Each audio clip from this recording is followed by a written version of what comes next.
Hi, in this little video I give you a bit of a taste of what researching this project looks like for me. A couple of months ago, as I was scrolling through the catalogue of the State Library of New South Wales and guided more by a hunch than anything else, I decided to look at 2 volumes of Greville's official post office directories, published in 1872 and 1876 and held by the Mitchell Library in Sydney. Why? Well, I was hoping to find a record of Joseph Wilkes' son in those directories. I already knew that Jeremiah Wilkes had got himself into a spot of bother around that time, and I knew he was hauled before a court in Orange in New South Wales for that very reason. Young Jeremiah had stupidly, but unfortunately also illegally, performed a wedding service for a young love couple without being qualified to do so. This took place at the home of a Mrs. Isley in a place called Gowimbla, near Orange in New South Wales. Would I be able to find a reference to Jerry and Mrs. Isley in this post office directory? I was also checking if I could find any references to 2 other men. One was William or James Lynch, who was Joseph Wilkes' nemesis.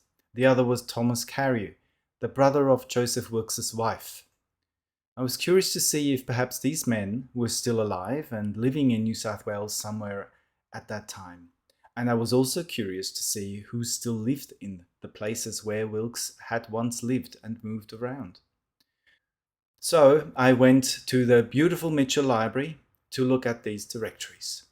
By mistake, but to my delight, I had been issued the hard copy volumes rather than the microfilm copies. I always get excited when I look at original material rather than microfilm or electronic records. Original records are just so much more real and they kind of take you back to the time the records were created. Something that surprised me was just how well preserved the colors of the 1876 volume were. You'd never think these pages are 150 years old, right? I initially only looked up and imaged the pages for the place names I had on my list. I couldn't find anyone called Wilkes, Lynch, Carew or Isley. But I couldn't let it go.